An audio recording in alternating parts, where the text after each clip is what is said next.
ನಮಸ್ಕಾರ ಎಲ್ಲರಿಗೂ. ಇವತ್ತು ಇಲ್ಲಿ ಶ್ರೀ ಧರ್ಮಸ್ಥಳ ಗ್ರಾಮಾಭಿವೃದ್ಧಿ ಯೋಜನೆ ಅಡಿಯಲ್ಲಿ ಜ್ಞಾನ ವಿಕಾಸ ಕಾರ್ಯಕ್ರಮ ಅಂಥೇಳಿ ಇಲ್ಲಿ ಗುಲ್ಬರ್ಗದ ಸಾಯಿ ಮಂದಿರದ ಆವರಣದಲ್ಲಿ ಹಮ್ಮಿಕೊಂಡಿದ್ದರು. ಇದು ಸಾಯಿ ಮಂದಿರ ಟ್ರಸ್ಟ್ ವತಿಯಿಂದ ಆ ಟ್ರಸ್ಟ್ನವರಿಗೆ ನಾವು ಉಚಿತವಾದ ಸ್ಥಳದ ಅವಕಾಶ ಮಾಡಿಕೊಟ್ವಿ, ಎಲ್ಲರಿಗೂ ಪ್ರಸಾದದ ಅವಕಾಶ ಮಾಡಿಕೊಟ್ವಿ. ನಾನು ಬೆಳಗ್ಗೆ ಬಂದಿಲ್ಲ, ಅಧ್ಯಕ್ಷೆ ಅಂತ ನನ್ನ ಕರೆದಾಗ ಬೆಳಗ್ಗೆ ಬಂದು ಸಾಯಿ ಮಂದಿರದ ಆವರಣದಲ್ಲಿ ಕಾಲಿಟ್ಟಾಗ ನನಗೊಂದು ಹಬ್ಬದ ವಾತಾವರಣ ಕಂಡು ಬಂತು. ಇಲ್ಲಿ ಹೆಣ್ಮಕ್ಳು ತಾವು ಕರಕುಶಲ ವಸ್ತುಗಳಿಂದ ಮಾಡಿದ ಸ್ಟಾಲ್ಸ್ ಹಾಕಿದ್ರು. ರಂಗೋಲಿದು ಕಾಂಪಿಟೇಷನಾಗಿ ಅಂದರೆ ತುಂಬೆಲ್ಲ ರಂಗೋಲಿ ಇತ್ತು. ನೋಡಿ ಮನಸ್ಸಿಗೆ ಇಷ್ಟು ಖುಷಿ ಕೊಡ್ತು. ಇದೇ ನಮ್ಮ ಸಂಸ್ಕೃತಿ ಅನ್ನುವಂಥದ್ದು ನನಗಿಲ್ಲಿ ಮನದಟ್ಟಾಯಿತು. ನಮ್ಮ ಹೆಣ್ಮಕ್ಕಳಲ್ಲಿ ಮನೆಯಲ್ಲಿ ಕುಂತು ಏನು ಮಾಡ್ತಾರ ಅನ್ನೋಂಥ ಹೆಣ್ಮಕ್ಳು ಇವತ್ತು ಅವರಲ್ಲೇ ಅವಿತಿರ್ತಕ್ಕಂಥ ಇದೊಂದು ಚಿಲುಮೆ ಏನದ, ಇದನ್ನು ನಾವು ಹೊರತರಬೇಕು. ಇಂಥ ಸಂಸ್ಥೆಗಳು ಬಹಳ ಸಹಾಯಕಾರಿ ಆಗ್ತವೆ. ಹಾಗೂ ಇಲ್ಲಿ ಇವತ್ತಿನ ಡಿಜಿಟಲ್ ಯುಗದಲ್ಲಿ ಎಲ್ಲರಿಗೂ ಅವಶ್ಯಕತೆ ಇರುವಂತಹ ಸೈಬರ್ ಕ್ರೈಮ್ ಬಗ್ಗೆ ಇವತ್ತೊಂದು ಲೆಕ್ಚರ್ ಅರೇಂಜ್ ಮಾಡಿದರು. ಅದರಿಂದ ಎಲ್ಲ ಹೆಣ್ಮಕ್ಳಿಗೂ ನಾವು ಸೈಬರ್ ಕ್ರೈಮಿನ ಅರಿವು ಕೊಟ್ಟರು, ಅದರಿಂದ ಹೆಂಗೆ ತಪ್ಪಿಸ್ಕೋಬೇಕಂತ ಹೇಳಿದ್ರು. ಹಾಗೂ ಸಹಾಯದಿಂದ ಅವರು ಹೆಂಗೆ ಸಶಕ್ತರಾಗಬೇಕು, ಮಹಿಳಾ ಸಬಲೀಕರಣದ ಬಗ್ಗೆ ಇಲ್ಲಿ ತುಂಬ ಒತ್ತು ಕೊಟ್ಟು ಅವರಿಗೆ ಬೇರೆ ಬೇರೆ ಕಾಂಪಿಟೇಷನ್ಸ್ ಎಲ್ಲ ಇಟ್ಟಿದ್ದರು. ಇದು ಮಹಿಳೆಯರಿಗೊಂದು ಒಳ್ಳೆಯ ಅವಕಾಶ. ಗುಲ್ಬರ್ಗ ತಾಲೂಕು ಅಥವಾ ಜಿಲ್ಲೆ ಎಲ್ಲ ಮಹಿಳೆಯರು ಇದು ಟ್ರಸ್ಟಿನಿಂದ ಕಾರ್ಯಕ್ರಮಗಳಿಂದ ಸದುಪಯೋಗ ತಗೋಬೇಕಂತ ನನ್ನ ಕಳಕಳಿಯಿಂದ ವಿನಂತಿಸ್ತೀನಿ.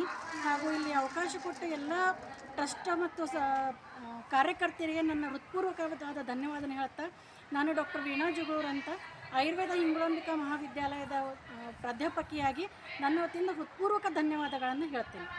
ಧನ್ಯವಾದ. ಓಂ ಶ್ರೀ ಮಂಜುನಾಥಾಯ ನಮಃ. ಕ್ಷೇತ್ರದ ಆರಾಧ್ಯ ಮೂರ್ತಿ ಭಗವಾನ್ ಶ್ರೀ ಮಂಜುನಾಥ ಸ್ವಾಮಿಯನ್ನು ಭಕ್ತಿಯಿಂದ ಪ್ರಾರ್ಥನೆ ಮಾಡುತ್ತಾ, ಪರಮಪೂಜ್ಯ ಡಾಕ್ಟರ್ ಡಿ ವೀರೇಂದ್ರ ಹೆಗ್ಗಡೆಯವರು ಹಾಗೂ ಮಾತೃಶ್ರೀ ಹೇಮಾವತಿ ಅಮ್ಮನವರ ಕೃಪಾಶೀರ್ವಾದವನ್ನು ಬೇಡಿಕೊಳ್ಳುತ್ತಾ, ಈ ದಿನ ವಿಶೇಷವಾಗಿ ನಮ್ಮ ಶ್ರೀ ಕ್ಷೇತ್ರ ಧರ್ಮಸ್ಥಳ ಗ್ರಾಮಾಭಿವೃದ್ಧಿ ಯೋಜನೆ ಕಲಬುರಗಿ ತಾಲೂಕಿನ ವತಿಯಿಂದ ವಿಶೇಷ ಮಹಿಳಾ ಜ್ಞಾನ ವಿಕಾಸ ಕಾರ್ಯಕ್ರಮದ ಅಡಿಯಲ್ಲಿ ತಾಲೂಕು ಮಟ್ಟದ ವಿಚಾರಗೋಷ್ಠಿ ಕಾರ್ಯಕ್ರಮವನ್ನು ಹಮ್ಮಿಕೊಂಡಿರುತ್ತೇವೆ. ಸೊ ಈ ಒಂದು ಕಾರ್ಯಕ್ರಮದ ಮೂಲ ಉದ್ದೇಶ, ಪರಮಪೂಜ್ಯ ವೀರೇಂದ್ರ ಹೆಗ್ಗಡೆಯವರ ಧರ್ಮಪತ್ನಿ ಹೇಮಾವತಿಯಮ್ಮ ಹೆಗ್ಗಡೆಯವರು 1992ರಲ್ಲಿ ಈ ಒಂದು ಮಹಿಳೆಯರ ಸಬಲೀಕರಣಕ್ಕಾಗಿ ಈ ಜ್ಞಾನ ವಿಕಾಸ ಅನ್ನುವಂಥ ಒಂದು ಕಾರ್ಯಕ್ರಮವನ್ನು ಹುಟ್ಟುಹಾಕಿದರು. ಇದರಲ್ಲಿ ಮಹಿಳೆ ಕೇವಲ ಆರ್ಥಿಕವಾಗಿ ಸಬಲ ಆದರೆ ಸಾಕಾಗಲಿಕ್ಕಿಲ್ಲ, ಆ ಮಹಿಳೆ ಸಮಾಜದ ಮುಖ್ಯವಾಹಿನಿಗೆ ಬರಬೇಕು ಹೇಳಾದರೆ ಅವಳಿಗೆ ಎಲ್ಲ ರೀತಿಯಾದಂಥ ಜ್ಞಾನ ತಿಳುವಳಿಕೆಯನ್ನು ಕೊಡಬೇಕು. ಈ ನಿಟ್ಟಿನಲ್ಲಿ ಇಡೀ ಕರ್ನಾಟಕದಾದ್ಯಂತ ಇವತ್ತು ಮಹಿಳಾ ಸಬಲೀಕರಣಕ್ಕಾಗಿ ಈ ಜ್ಞಾನ ವಿಕಾಸ ಅನ್ನುವಂಥ ಕಾರ್ಯಕ್ರಮ ಬಹಳ ದೊಡ್ಡ ಕಾರ್ಯವನ್ನು ಮಾಡ್ತಾ ಇದೆ. ಇಲ್ಲಿ ಪ್ರತಿ ತಿಂಗಳು ಅವರಿಗೆ ಬೇರೆ ಬೇರೆ ವಿಷಯಕ್ಕೆ ಪೂರಕವಾದಂಥ ಸಂಪನ್ಮೂಲ ವ್ಯಕ್ತಿಗಳನ್ನು ಕರೆಸಿ ಮಾಹಿತಿಯನ್ನು ಕೊಡೋದ್ರ ಮೂಲಕ ಅದರ ಒಂದು ಮಹತ್ವವನ್ನು ಮಹಿಳೆಯರಿಗೆ ಅರ್ಥೈಸುವುದರ ಜೊತೆಗೆ ಮಹಿಳೆಯರನ್ನು ಸಮಾಜದ ಮುಖ್ಯವಾಹಿನಿಗೆ ತರುವಂಥ ಕೆಲಸವನ್ನು ಈ ಜ್ಞಾನ ವಿಕಾಸ ಕಾರ್ಯಕ್ರಮ ಮಾಡ್ತಾ ಇದೆ. ಅಷ್ಟೇ ಅಲ್ಲದೇ ಮಹಿಳೆಯರಿಗೆ ಇವತ್ತೇನಾಗಿದೆ ಅಂತ ಹೇಳಿದರೆ ಸ್ವತಂತ್ರತೆ ಅನ್ನುವಂಥದ್ದಿಲ್ಲ.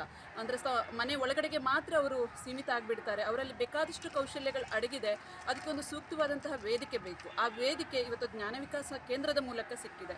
ಇದರಲ್ಲಿ ಅವರು ಹಾಡು ಹೇಳ್ತಾರೆ, ಡ್ಯಾನ್ಸ್ ಮಾಡ್ತಾರೆ, ಆಟ ಆಡ್ತಾರೆ, ಬೇರೆ ಬೇರೆ ಪ್ರವಾಸ ಹೋಗ್ತಾರೆ, ಅವರಲ್ಲಿ ಕಲಿತಂತಹ ಕರಕುಶಲ ಕಲೆಗಳನ್ನು ಪ್ರದರ್ಶನ ಮಾಡ್ತಾರೆ. ಇದೆಲ್ಲದರ ಜೊತೆನಲ್ಲಿ ಅವರು ನಾವೆಲ್ಲ ಒಂದು ಅನ್ನುವಂತಹ ಭಾವನೆಯೊಂದಿಗೆ ಏನು ಸ್ತ್ರೀ ಶಕ್ತಿಯ ಒಂದು ಸಂಘಟನೆ ಇದೆಯಲ್ಲ, ಅದು ಜ್ಞಾನ ವಿಕಾಸದ ಮೂಲಕ ಅದೊಂದು ದೊಡ್ಡ ಶಕ್ತಿಯಾಗಿ ಇವತ್ತು ಕಾರ್ಯವನ್ನು ನಿರ್ವಹಿಸ್ತಾ ಇದೆ. ಇದಕ್ಕೆಲ್ಲ ದೊಡ್ಡ ಮಾರ್ಗದರ್ಶಕರು ಅಂತ ಹೇಳಿದರೆ ಮಾತೃಶ್ರೀ ವಾತ್ಸಲ್ಯಮಯಿ ಹೇಮಾವತಿ ಅಮ್ಮ ವಿ ಹೆಗ್ಗಡೆಯವರು. ಅವರ ಮಾರ್ಗದರ್ಶನದಲ್ಲಿ ಇವತ್ತು ನಾವು ಇಷ್ಟೆಲ್ಲ ಕಾರ್ಯಕ್ರಮವನ್ನು ಮಾಡ್ತೇವೆ. ಪ್ರಸ್ತುತ ಈ ದಿನ ನಮ್ಮ ಕಲಬುರಗಿ ತಾಲೂಕಿನಲ್ಲಿ 25 ಜ್ಞಾನ ವಿಕಾಸ ಕೇಂದ್ರದ 1500 ಜನ ಮಹಿಳೆಯರನ್ನು ಒಳಗೊಂಡಂತಹ ಒಂದು ಸಂಘಟನೆ ಇದೆ. ಇದರಲ್ಲಿ ಸ್ವಸಹಾಯ ಸಂಘವೇ ಬೇರೆ, ಇದು ಜ್ಞಾನ ವಿಕಾಸವೇ ಬೇರೆ. ಜ್ಞಾನ ವಿಕಾಸದಲ್ಲಿ ಇದ್ದ ಸ್ವಸಹಾಯ ಸಂಘದ 150 ಸಂಘದವರನ್ನು ಈ ಜ್ಞಾನ ವಿಕಾಸದ ವಿಂಗ್ ಒಳಗಡೆ ನಾವು ತಗೊಂಡು ಅವರಿಗೆ ಪ್ರತಿ ತಿಂಗಳು ಈ ಕಾರ್ಯಕ್ರಮವನ್ನು ಮಾಡ್ತಾ ಇರ್ತೇವೆ. ಅದರಲ್ಲಿ ಇವತ್ತು ಅವರದ್ದು ತಾಲೂಕು ಮಟ್ಟದ ಸಮಾವೇಶ, ಅಂದರೆ 25 ಜ್ಞಾನ ವಿಕಾಸದವರನ್ನು ಒಂದು ಕಡೆ ಸೇರಿಸಿ ಅವರಿಗೆ ವಿವಿಧ ಸ್ಪರ್ಧೆ, ಇವರಿಗೆ ಈಗಾಗಲೇ ನಾವು ರಂಗೋಲಿ ಸ್ಪರ್ಧೆಗಳನ್ನು ಆಯೋಜನೆ ಮಾಡಿದ್ವಿ. ಅಷ್ಟೇ ಅಲ್ಲದೇ ಅವರು ಸ್ವಂತ ಮನೆಯಲ್ಲಿ ತಯಾರಿಸಿದಂತಹ ವಿವಿಧ ವಸ್ತುಗಳು, ಕರಕುಶಲ ವಸ್ತುಗಳಿರ್ಬೋದು, ಅಥವಾ ಅವರು ಮನೆಯಲ್ಲಿ ಮಾಡ್ತಕ್ಕಂತಹ ವಸ್ತುಗಳನ್ನು ಪ್ರದರ್ಶನ ಮಾಡುವಂತಹ ಒಂದು ಸ್ಟಾಲಿನ ಒಂದು ಎಕ್ಸಿಬಿಷನ್ಸ್ ಕೂಡ ಇವತ್ತು ನಾವು ಮಾಡಿದ್ದೇವೆ.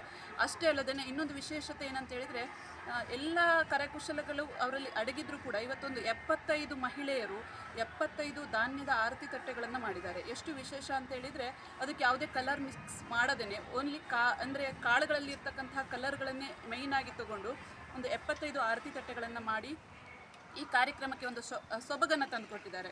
ಮತ್ತು ಇನ್ನೊಂದು ವಿಶೇಷ ಏನಂತ ಹೇಳಿದರೆ, ಇವತ್ತೊಂದು ಸಾಧಾರಣ ಒಂದು 23 ಜನ ಹೆಣ್ಮಕ್ಳು ಮದುಮಗಳ ಶೃಂಗಾರ ಅಂತ ಒಂದು ಸ್ಪರ್ಧೆ ಮಾಡಿದ್ವಿ. ಇವತ್ತಿನ ಜಗತ್ತು ಏನಿದೆ ಅಂತ ಹೇಳಿದರೆ ಮಾಡರ್ನ್ ಜಗತ್ತು, ಇಲ್ಲಿ ಎಲ್ಲದಕ್ಕೂ ಕೂಡ ಆದ್ಯತೆಯನ್ನು ಕೊಡ್ತಾರೆ. ಇವತ್ತು ಹಳ್ಳಿ ಭಾಗಕ್ಕೆ ಬಂದಾಗ ಪಾಪ ಅವರಿಗೆ ಬ್ಯೂಟಿಷಿಯನ್ ಅಂದರೆ ಏನು ಅಂತ ಗೊತ್ತಿರೋದಿಲ್ಲ, ಬ್ಯೂಟಿ ಪಾರ್ಲರ್ ಇರೋದಿಲ್ಲ.